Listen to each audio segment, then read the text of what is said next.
कृष्णाय वासुदेवाय हरये परमात्मने प्रणतः क्लेशनाशाय गोविंदाय नमो नमः। हरे कृष्ण। प्रभु श्री हरि की असीम कृपा से आप सभी का इस दिव्य कथा में हार्दिक स्वागत है। आपका दिन शुभ और मंगलमय हो।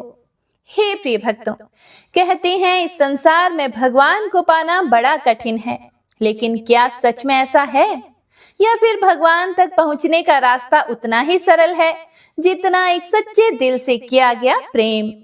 आज की इस कथा में आपको इसका उत्तर मिलेगा। वैशाख मास महात्म्य के इस पावन अध्याय में हम जानेंगे कि कैसे भगवान केवल भाव के भूखे होते हैं, न नियमों के न दिखावे के। इस अध्याय में आप सुनेंगे भगवत कथा के श्रवण की अद्भुत महिमा, जहां एक और कथा सुनने वाला मोक्ष को प्राप्त करता है, वहीं दूसरी ओर कथा का अनादर करने वाला भटकते हुए पिशाच योनि तक पहुंचता है। हे प्रिय भक्तों, यह अध्याय हमें एक बहुत गहरी सीख देता है कि यदि जीवन में कुछ पाना है तो प्रभु नाम और कथा से जुड़ना ही होगा। तो आइए अपने मन को शांत करें, प्रभु का स्मरण करें और इस पावन कथा का आनंद लें। जय श्री गणेश। पिछले अध्याय में श्री श्रुतदेव जी मिथिलापति के राजा को राजा कीर्तिमान की कथा सुना रहे थे, जिसमें भगवान विष्णु यमराज को वैशाख मास में भाग देते हैं। आज इस अध्याय में भगवत कथा के श्रवण और कीर्तन का महत्व जानेंगे। तो आइए प्रारंभ करते हैं। श्री श्रुतदेव जी महाराज कहते हैं, मेष राशि में सूर्य के स्थित रहने पर जो वैशाख मास में प्रातःकाल स्नान करता है और भगवान विष्णु की पूजा करके इस कथा को सुनता है, वह सब पापों से मुक्त होकर भगवान विष्णु के परम धाम को प्राप्त होता है। जो दुर्बुद्धि मनुष्य इस कथा को छोड़कर अन्य काम करने में लग जाते हैं, वे रोरक नरक में जाकर पिशाच योनि पाते हैं।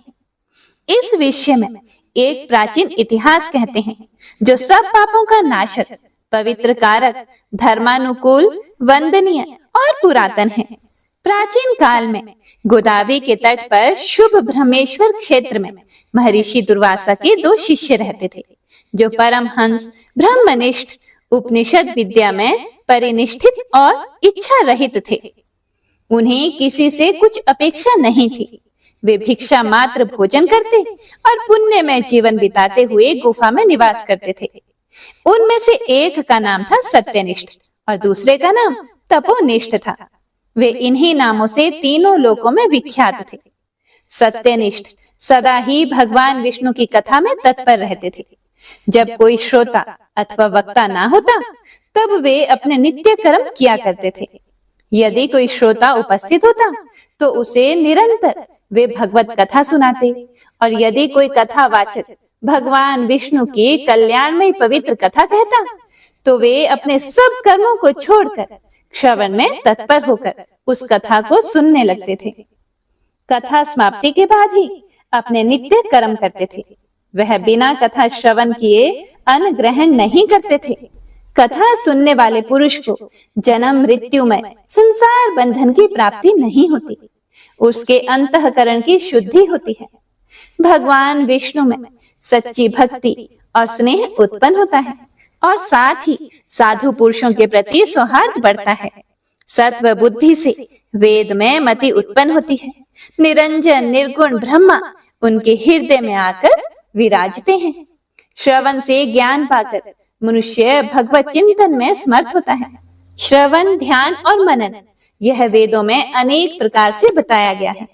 जहाँ भगवान विष्णु की कथा ना होती हो और जहाँ साधु पुरुष ना रहते हो, वह स्थान साक्षात गंगा तट ही क्यों ना हो, निसंदेह त्याग देने योग्य है।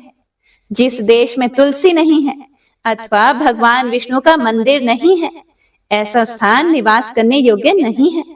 यह निश्चय करके मुनिवर सत्यनिष्ठ सदा ही भगवान विष्णु की कथा और चिंतन में तत्पर रहते थे। लेकिन दूसरी तरफ ऋषि दुर्वासा का जो दूसरा शिष्य तपोनिष्ठ था, वह ना तो जिह्वा से विष्णु कथा कहता था और ना ही कानों से सुनता था। तीर्थ स्नान करने जाता तो वहां पर होती हुई कथा भी तप में विघ्न ना पड़ जाए इस डर से छोड़ देता था। उस दुरात्मा ने दुर्बुद्धि से ऐसे ही समय बिताकर अपना शरीर छोड़ दिया। तब वह शमी के वृक्ष पर छिन्नकर्ण नाम का महाबलवान पिशाच हुआ। आश्रयहीन क्षुधा से व्याकुल होकर उसका कंठ, ओष्ठ और तालु सूख गए। ऐसे ही अत्यंत दुखी होकर अपने किए हुए कर्मों के ऊपर विचार करता हुआ वह उन्मत्त की तरह इधर उधर घूमता हुआ भटकता रहा। इस प्रकार 10 सहस्त्र वर्ष बीत गए। उसे अपना कोई भी रक्षक दिखाई नहीं देता था। इस प्रकार वह उस सुनसान वन में भटकता रहा। एक समय देव योग से सत्यनिष्ठ उस वन में आया। वहां रास्ते में उसने क्षुधा से अत्यंत पीड़ित और दुखी पिशाच को देखा। उसे देखकर सत्यनिष्ठ कहने लगे कि डर मत, तू कौन है? तेरी यह दशा कैसे हुई? तू मुझे सब बता। अब से आगे तुझे मैं कोई दुख नहीं होने दूंगा। सत्यनिष्ठ के ऐसे आश्वासन देने पर वह पिशाच अत्यंत व्याकुल होकर कहने लगा, हे प्रभु, मैं दुर्वासा मुनि का शिष्य तपोनिष्ठ हूँ। मैं ब्रह्मेश्वर क्षेत्र का निवासी हूँ। कर्मों के लोप हो जाने के भय से अपनी दुर्बुद्धि के कारण महात्माओं द्वारा कही हुई विष्णु कथा का आदर नहीं किया। उसी कर्म के घोर परिणाम से मेरी मृत्यु हुई और मैं छिन्नकर्ण नामक पिशाच बनकर दुख से अत्यंत व्याकुल हो रहा हूँ। आज मेरा भाग्य फिर जाग गया। मेरे ऊपर सब देवता, गुरु तथा साधु संतुष्ट हैं। भगवान श्री हरि मेरे ऊपर प्रसन्न हैं, जो आपके दर्शन हुए। इस प्रकार छिन्नकर्ण त्राही त्राही करता हुआ उनके चरणों पर गिर गया।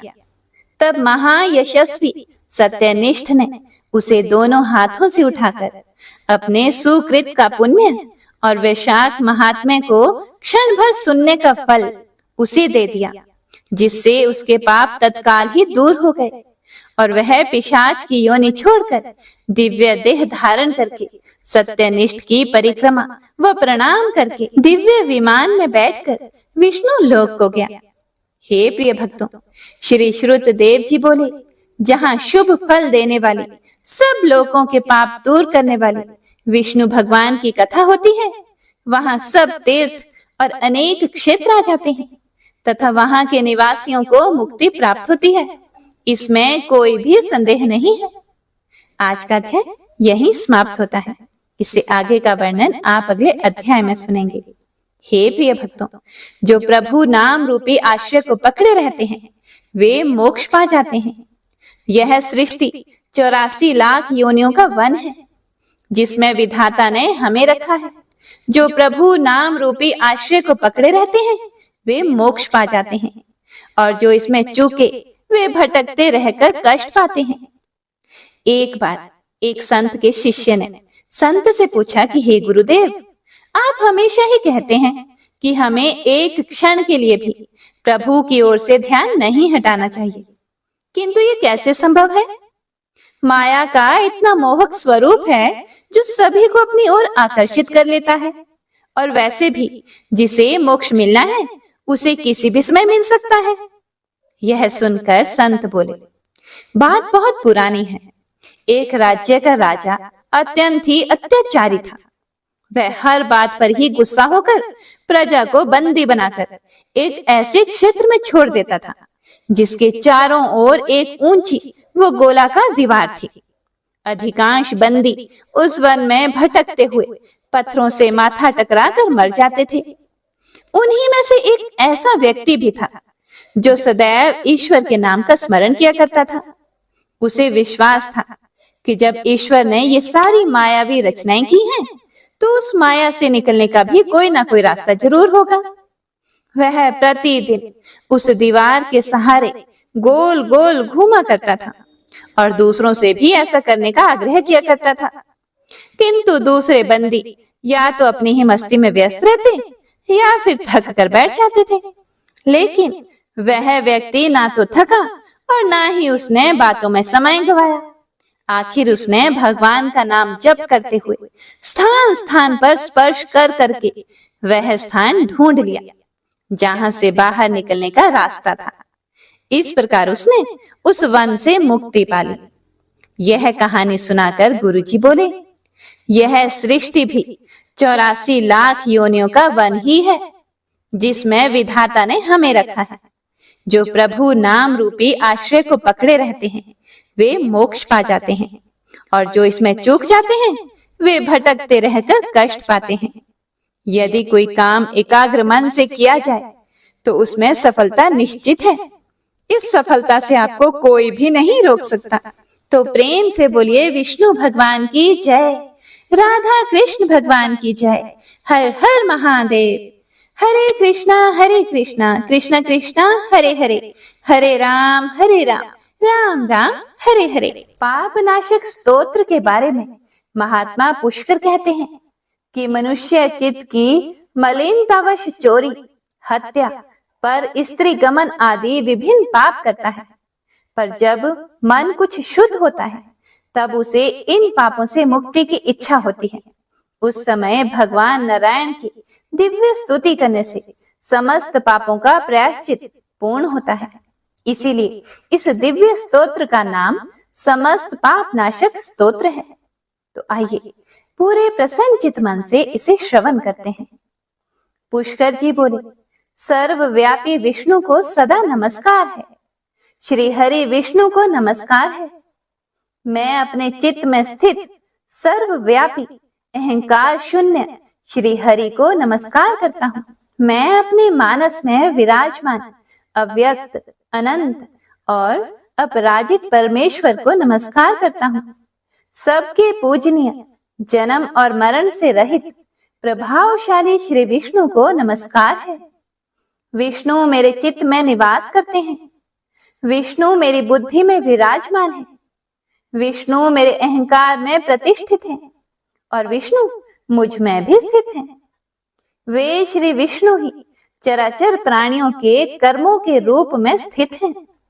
उनके चिंतन से मेरे पाप का विनाश हो। जो ध्यान करने पर पापों का हरण करते हैं और भावना करने से स्वप्न में दर्शन देते हैं। इंद्र के अनुज शरणागत जनों का दुख दूर करने वाले उन पापापहारी श्री विष्णु को मैं नमस्कार करता हूँ। मैं इस निराधार जगत में अज्ञान के अंधकार में डूबते हुए को हाथ का सहारा देने वाले परात्पर स्वरूप श्री विष्णु के सम्मुख नतमस्तक होता हूँ। सर्वेश्वर प्रभो, कमल नयन परमात्मन, ऋषिकेश आपको नमस्कार है। इंद्रियों के स्वामी श्री विष्णु आपको नमस्कार है। नृसिंह, अनंत स्वरूप गोविंद, समस्त भूत प्राणियों की सृष्टि करने वाले केशव, मेरे द्वारा जो दुर्वचन कहा गया हो अथवा पाप पूर्ण चिंतन किया गया हो, मेरे उन सभी पापों का प्रशमन कीजिए। आपको नमस्कार है। हे केशव, अपने मन के वश में होकर मैंने जो ना करने योग्य अत्यंत उग्र पाप पूर्ण चिंतन किया है उसे शांत कीजिए। परमार्थ परायण ब्राह्मण प्रिय गोविंद, अपनी मर्यादा से कभी च्युत न होने वाले जगन्नाथ, जगत का भरण पोषण करने वाले देवेश्वर, मेरे पाप का विनाश कीजिए। मैंने मध्याह्न, अपराह्न, सायंकाल एवं रात्रि के समय जानते हुए अथवा अनजाने शरीर, मन एवं वाणी के द्वारा जो पाप किया हो, आपके इन तीनों नामों पुंडरीकाक्ष, ऋषिकेश और माधव, इन तीनों नामों के उच्चारण से मेरे वे सभी पाप क्षीण हो जाएं। हे कमल नयन, हे लक्ष्मीपते, इंद्रियों के स्वामी माधव, आज आप मेरे शरीर एवं वाणी द्वारा किए हुए पापों का हनन कीजिए। आज मैंने सोते, खाते, खड़े, चलते अथवा जागते हुए मन, वाणी और शरीर से जो भी नीच योनि एवं नरक की प्राप्ति कराने वाले छोटे अथवा बड़े पाप किए हों, भगवान वासुदेव के नाम के उच्चारण से वे सभी पाप नष्ट हो जाएं। जो पर ब्रह्म, परम धाम और परम पवित्र हैं, उन श्री विष्णु के संकीर्तन से मेरे पाप लुप्त हो जाएं, जिसको प्राप्त होकर ज्ञानी जन फिर लौटकर नहीं आते, जो गंध स्पर्श आदि तन्मात्राओं से रहित हैं। श्री विष्णु का वह परम पद मेरे संपूर्ण पापों का शमन करे। महात्म्य, जो मनुष्य पापों का विनाश करने वाले इस स्तोत्र का पठन अथवा श्रवण करता है, वह शरीर, मन और वाणी जनित समस्त पापों से छूट जाता है एवं समस्त पाप ग्रहों से मुक्त होकर श्री विष्णु के परम पद को प्राप्त होता है। इसीलिए किसी भी पाप के हो जाने पर इस स्तोत्र का जप करें। यह स्तोत्र पाप समूहों के प्रायश्चित के समान है। कृच्छ्र आदि व्रत करने वाले के लिए भी यह श्रेष्ठ है। स्तोत्र, जप और व्रत रूप प्रायश्चित से संपूर्ण पाप नष्ट हो जाते हैं। इसीलिए भोग और मोक्ष की सिद्धि के लिए इनका अनुष्ठान करना चाहिए। आइए अब गजेंद्र मोक्ष स्तोत्र का पाठ करते हैं। इस माह में गजेंद्र मोक्ष स्तोत्र पढ़ने मात्र से जहां हर तरह के ऋण कर्ज से मुक्ति मिलती है, वहीं 10 दिशाओं से शुभ फल दिलाने में भी सक्षम है। इस स्तोत्र का जाप करने से जीवन में किसी भी प्रकार की परेशानियों से मुक्ति मिलती है। श्रीमद् भगवत गीता के 3रे अध्याय में गजेंद्र स्तोत्र पढ़ने को मिलता है। इस स्तोत्र में हाथी और मगरमच्छ के साथ हुए युद्ध का वर्णन किया गया है और गजेंद्र जब युद्ध से हार जाता है तो भगवान श्री हरि विष्णु का ध्यान करके उनकी स्तुति करता है और उसकी स्तुति से प्रसन्न होकर भगवान श्री हरि विष्णु आते हैं और उसे मोक्ष प्रदान करते हैं। और हे प्रिय भक्तों, इस पाठ को करते समय अगर हम अपने मन में यह भावना रखें कि हे श्री हरि विष्णु, हे मेरे प्रभु, जिस प्रकार से आपने गजेंद्र को परेशानी से बाहर निकाला, उसी प्रकार से हमें भी हमारी परेशानियों से बाहर निकालिए, तो यकीन मानिए निश्चित ही भगवान श्री हरि विष्णु हमारी मदद स्वयं करते हैं। तो आइए अब सच्चे मन से भगवान श्री हरि विष्णु का ध्यान करके इस परम कल्याणकारी स्तोत्र का पाठ करते हैं। जय श्री हरि विष्णु।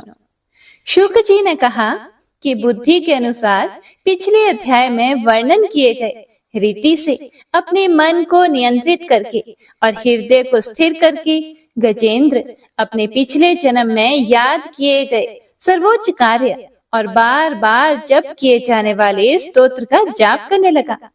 गजेंद्र ने मन ही मन श्री हरि को ध्यान करते हुए कहा, जिनके प्रवेश करने से शरीर और मन चेतन की तरह व्यवहार करने लगते हैं, ओम द्वारा लक्षित और पूरे शरीर में प्रकृति और पुरुष के रूप में प्रवेश करने वाले उस सर्वशक्तिमान देवता का मैं मन ही मन स्मरण करता हूँ, जिनके सहारे ये पूरा संसार टिका हुआ है, जिनसे ये संसार अवतरित हुआ है और जिन्होंने प्रकृति की रचना की है और जो खुद उसके रूप में प्रकट हैं, लेकिन इसके बावजूद भी वो इस पूरी दुनिया से सर्वोपरि और श्रेष्ठ हैं। ऐसे अपने आप और बिना किसी कारण के भगवान की मैं शरण में जाता हूँ और अपने संकल्प शक्ति के बल पर अपने ही स्वरूप में रचित और सृष्टि काल में प्रकट एवं प्रलय में अप्रकट रहने वाले इस शास्त्र प्रसिद्धि प्राप्त कार्य कारण रूपी संसार को, जो बिना कुंठित दृष्टि के साक्ष्य रूप में देखते रहने पर भी लिप्त नहीं होते, चक्षु आदि प्रकाशकों के परम प्रकाशक प्रभु, आप मेरी रक्षा करें। बीतते गए समय के साथ तीनों लोकों और ब्रह्मादि लोकपालों के पंचभूत में प्रवेश कर जाने पर और पंचभूतों से लेकर महत्वपूर्ण सभी कारणों के उनकी परम करुणा स्वरूप प्रकृति में मगन हो जाने पर उस समय दुर्गेय और घोर अंधकार रूपेण प्रकृति ही बच रही थी। उस अंधकार से परे अपने परम धाम में जो सर्वव्यापी भगवान सभी दिशाओं में प्रकाशित होते रहते हैं, वो भगवान मेरी रक्षा करें। विभिन्न नाट्य रूपों में अभिनय करने वाले और उस अभिनेता के वास्तविक स्वरूप को जिस प्रकार से साधारण लोग भी नहीं जान पाते, उसी तरह से सत्व प्रधान देवता और महर्षि भी जिनके स्वरूप को नहीं जान पाते। ऐसे में कोई साधारण प्राणी उनका वर्णन कैसे कर सकता है। ऐसे दुर्गम चरित्र वाले भगवान मेरी रक्षा करें।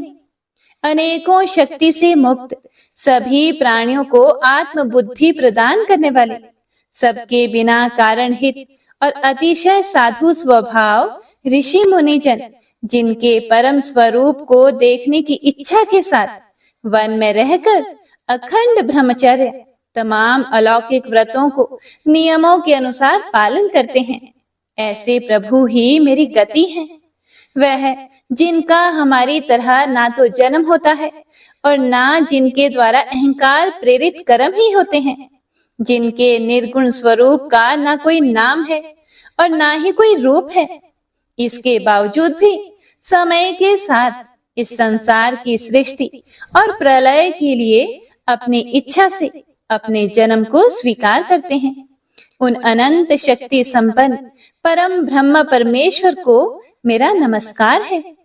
उन प्राकृत आकार रहित और अनेक रूप वाले अद्भुत भगवान को मेरा बारंबार नमस्कार है। स्वयं प्रकाशित सभी साक्ष्य परमेश्वर को मेरा शत शत नमन है। वैसे देव जो मन, वाणी और चित्त वृत्तियों से परे हैं, उन्हें मेरा बारंबार नमस्कार है। विवेक से परिपूर्ण पुरुष के द्वारा सभी सत्व गुणों से परिपूर्ण, निवृत्ति धर्म के आचरण से मिलने योग्य और मोक्ष सुख की अनुभूति रूपी भगवान को मेरा नमस्कार है। सत्व गुणों को स्वीकार करके शांत, रजोगुण को स्वीकार करके घोर और तमोगुण को अपनाकर मूढ़ से प्रतीत होने वाले, भेद रहित अतएव सदा संभाव से स्थित ज्ञान धन प्रभु को मेरा नमस्कार है। शरीर, इंद्रिय आदि के समुदाय रूप सभी पिंडों के ज्ञाता, सबके स्वामी और साक्षी स्वरूप प्रभु को मेरा बारंबार नमस्कार है। सबके अंतर्यामी, प्रकृति के भी परम कारण लेकिन स्वयं कारण रहित भगवान को मेरा शत शत नमस्कार है। सभी इंद्रियों और सभी विषयों के जानकार, सभी प्रतीतियों के कारण रूप संपूर्ण जड़ प्रपंच और सबकी मूलभूता अविद्या के द्वारा सूचित होने वाले और सभी विषयों में अविद्या रूप से भासने वाले भगवान को मेरा नमस्कार है। सबके कारण लेकिन स्वयं कारण रहित तथा कारण होने पर भी परिणाम रहित होने की वजह से अन्य कारणों से भी विलक्षण कारण आपको मेरा बारंबार नमस्कार है। सभी वेदों और शास्त्रों के परम तात्पर्य, मोक्ष रूपी और श्रेष्ठ पुरुषों की परम गति देवता को मेरा नमस्कार है। वह जो त्रिगुण रूपों में छिपी हुई ज्ञान रूपी अग्नि है, वैसे गुणों में हलचल होने पर जिनके मन में संसार को रचने की वृत्ति उत्पन्न हो उठती हो और जो आत्मा तत्व की भावना के द्वारा विधि निषेध रूप शास्त्र से भी ऊपर उठे हों, जो महाज्ञानी महात्माओं में स्वयं प्रकाशित हो रहे हैं, ऐसे भगवान को मेरा नमस्कार है। मेरे जैसे शरणागत पशु के समान जीवों की अविद्या रूप फांसी को पूर्ण रूप से काट देने वाले परम दयालु और दया करने में कभी भी आलस्य नहीं करने वाले भगवान को मेरा नमस्कार है। अपने अंश से सभी जीवों के मन में अंतर्यामी रूप से प्रकट होने वाले सर्वनियंता अनंत परमात्मा आपको मेरा नमस्कार है। जो शरीर, पुत्र, मित्र, घर और संपत्ति सहित कुटुंबियों में अशक्त लोगों के द्वारा कठिनाई से मिलते हों और मुक्त पुरुषों के द्वारा अपने हृदय में निरंतर चिंतित ज्ञान स्वरूप सर्व समर्थ परमेश्वर को मेरा नमस्कार है। वह जिन्हें धर्म, अभिलाषित भोग, धन और मोक्ष की कामना से मनन करके लोग अपनी मनचाही इच्छा पूर्ण कर लेते हैं, अपितु जिन्हें विभिन्न प्रकार के अयाचित भोग और अविनाशी पार्षद शरीर भी देते हैं, वैसे अत्यंत दयालु प्रभु मुझे इस प्रकार की विपदा से हमेशा के लिए बाहर निकालें। वह जिनके एक से अधिक भक्त हैं, जो मुख्य रूप से एकमात्र उसी भगवान की शरण में हैं, जो धर्म, अर्थ आदि किसी भी पदार्थ को नहीं चाहते, अपितु जो केवल उन्हीं के परम मंगलमय एवं अत्यंत विलक्षण चरित्र का गुणगान करते हुए उनके आनंदमय समुद्र में गोते लगाते रहते हैं। उन अविनाशी, सर्वव्यापी, सर्वमान्य ब्रह्मादि के भी नियामक, अभक्तों के लिए भी हमेशा प्रकट होने वाले, भक्ति योग द्वारा प्राप्त अत्यंत निकट होने पर भी माया के कारण अत्यंत दूर महसूस होने वाले, इंद्रियों के द्वारा अगम्य और अत्यंत दुर्विज्ञ, अंत रहित, लेकिन सभी के आदि कारक और सभी तरफ से परिपूर्ण उन प्रभु की मैं स्तुति करता हूँ। वो जो ब्रह्मा सहित सभी देवता, चारों वेद तथा समस्त चराचर जीव नाम और आकृति भेद से जिनके अत्यंत क्षुद्र अंशों से रचे गए हैं, जिस तरह से जलती हुई अग्नि की लपटें और सूरज की किरणें बार बार निकलती हैं और फिर से अपने कारण में ही लीन हो जाती है, उसी प्रकार बुद्धि, मन, इंद्रियां और नाना योनियों के शरीर, जिन सभी गुणों से प्राप्त शरीर जो स्वयं प्रकाश परमात्मा से प्रकट होता है और फिर से उन्हीं में लीन हो जाता है, वह प्रभु जो ना तो देवता है, ना असुर, ना मनुष्य है और ना ही मनुष्य से नीचे किसी अन्य योनि के प्राणी, ना ही वो स्त्री हैं और ना ही पुरुष, ना ही नपुंसक और ना ही वो कोई ऐसे जीव हैं जिनका इन तीनों ही श्रेणी में समावेश है। वो ना तो गुण है, ना कर्म, वो ना ही कार्य है और ना ही कारण। इन सभी योनियों का निषेध होने पर जो बचता है वही उनका असली रूप है और वे ही सब कुछ हैं। ऐसे प्रभु मेरा उत्थान करने के लिए प्रकट हो। अब मैं इस मगरमच्छ के चंगुल से आजाद होने के बाद जीवित नहीं रहना चाहता। इसकी वजह ये है कि मैं सभी तरफ से अज्ञानता से ढके इस हाथी के शरीर का क्या करूं? मैं आत्मा के प्रकाश से ढक देने वाले अज्ञानता से युक्त इस हाथी के शरीर से मुक्त होना चाहता हूँ, जिसका काल क्रम से अपने नाश नहीं होता, बल्कि ईश्वर की दया और ज्ञान से उदय हो पाता है। इस प्रकार से मोक्ष के लिए लालायित संसार के रचयिता स्वयं संसार के रूप में प्रकट, लेकिन संसार से परे, संसार में एक खिलौने की भांति खेलने वाले, संसार में आत्म रूप से व्याप्त अजन्मा, सर्वव्यापी एवं प्रापत्य वस्तुओं में सर्वश्रेष्ठ श्री हरि का केवल स्मरण करता हूँ और उनकी शरण में जाता हूँ, जिन्होंने भगवत भक्ति रूपी योग के द्वारा कर्मों को जला डाला है, जिन्हें समस्त योगी ऋषि अपने योग के द्वारा अपने शुद्ध हृदय में प्रकट देखते हैं। उन योगेश्वर भगवान को मेरा नमस्कार है। वह जिनके त्रिगुणे शक्तियों का राग, रूप, वेग और असह्य है, जो सभी इंद्रियों के विषय रूप में मौजूद हैं। वह जिनकी इंद्रियां समस्त विषयों में ही बसी रहती है। ऐसे लोगों को जिनको मार्ग मिलना भी संभव नहीं है, वैसे शरणागत एवं अपार शक्तिशाली वाले भगवान आपको मेरा बारंबार नमस्कार है। जिनकी अविद्या नाम के शक्ति के कार्य रूप अहंकार से ढके हुए हैं, वह जिनके रूप को जीव समझ नहीं पाते हैं, ऐसे अपार महिमा वाले भगवान की मैं शरण लेता हूँ। हे प्रिय भक्तों, श्री सुखदेव जी कहते हैं कि वह जिसने पूर्व प्रकार से भगवान के भेद रहित सभी निराकार रूप का वर्णन किया था, उस गजराज के करीब जब ब्रह्मा आदि अन्य कोई भी देवता नहीं आए, जो अपने विभिन्न प्रकार के विशेष विग्रहों को ही अपना रूप मानते हैं, ऐसे में साक्षात विष्णु जी, जो सभी के आत्मा होने के कारण सभी देवताओं के रूप हैं, तब वह वहां पर प्रकट हुए। गजराज को इस प्रकार से दुखी देखकर और उसके पढ़े गए स्तुति को सुनकर चक्रधारी प्रभु इच्छानुसार वेग वाले गरुड़ की पीठ पर सवार होकर सभी देवों के साथ उस स्थान पर पहुंचे जहां वह गज था।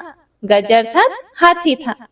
सरोवर के अंदर महाबलशाली मगरमच्छ द्वारा जकड़े और दुखी उस हाथी ने आसमान में गरुड़ की पीठ पर बैठे और हाथों में चक्र लिए भगवान श्री हरि विष्णु को आते हुए जब देखा तो वह अपनी सूंड में पहले से ही उनकी पूजा के लिए रखे कमल के फूल को श्री हरि पर बरसाते हुए कहने लगा, सर्व पूज्य भगवान श्री हरि नारायण, आपको मेरा प्रणाम है। सर्व पूज्य भगवान श्री हरि, आपको मेरा नमस्कार है। लाचार हाथी को पीड़ित देखकर श्री हरि विष्णु गरुड़ से नीचे उतरकर सरोवर में उतर आए और वह दया से प्रेरित होकर ग्राह सहित उस गज को तुरंत ही सरोवर से बाहर निकाल आए और देवताओं के देखते ही देखते अपने चक्र से मगरमच्छ के गर्दन को काट दिया और हाथी को उस पीड़ा से बाहर निकाल लिया। तो इसी के साथ गजेंद्र मोक्ष स्तोत्र संपूर्ण हुआ। तो सभी एक बार प्रेम से बोलिए, भगवान श्री हरि विष्णु की जय।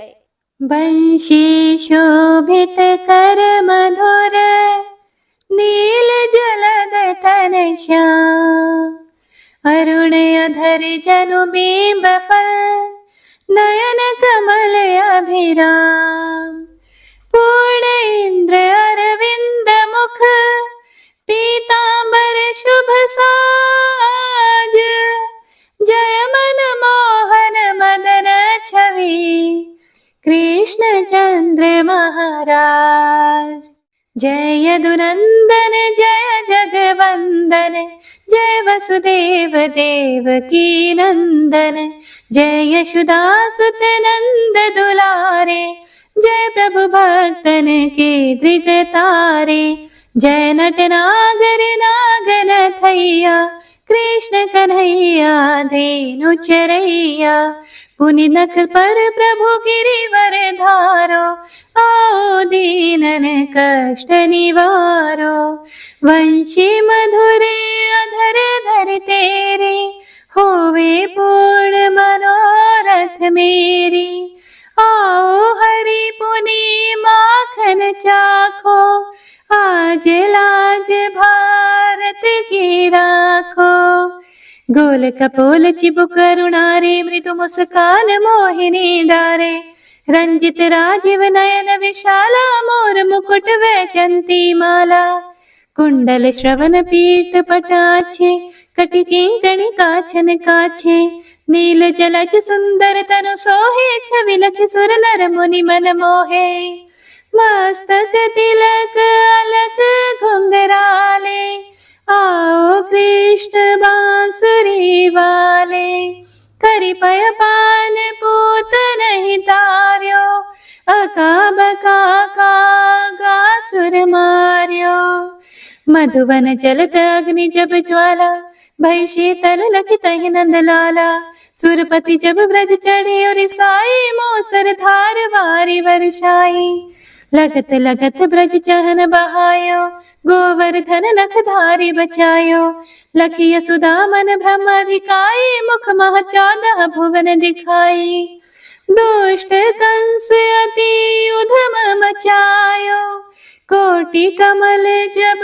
फूल मंगायो, नाथी काली यही तब तुम लीन है, चरण चिन्ह दई निर्भय कीन है, करि गोपिन संग रास विलासा, सबकी पूर्ण करी अभिलाषा, केतिक महासुर संहार्यो, कंस ही केस पकड़ी दई मार्यो, मात पिता की बंदी छुड़ाई, उग्रसेन कहा राज दिलाई, मही से मृतक चाहो सुतलायो, मातु देव की शोक मिटायो, भौमासुर मुरे दैत्य सहारी, लाए शत दश सहस कुमारी, दई भिन ही तृण चीर सहारा, जरा सिंधु राक्षस का हमारा, असुर बकासुर आदिक मार्यो, भक्तन के तब कष्ट निवार्यो।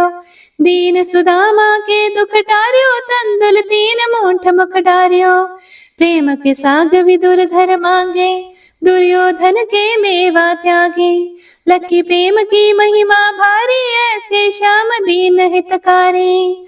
भारत के पारथ रथ हाके, लिए चक्र करे नहीं बलता के। निज गीता के ज्ञान सुनाए, भक्तन हृदय सुधा वर्षाए। मीरा थी ऐसी मतवाली, विष पी गई बजा कर ताली। राणा भेजा सांप पिटारी, शालिग्राम बने बनवारी। निज माया तुम विधि दिखायो, उरते संश सकल मिटायो।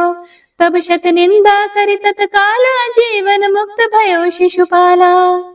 जब ही द्रौपदी टेर लगाई, दीनानाथ लाज अब जाई। तुरत ही वसन बने नंदलाला, बढ़े चीर भई अरि मोह काला। असनाथ के नाथ कन्हैया, डूबत भंवर बचावत नैया।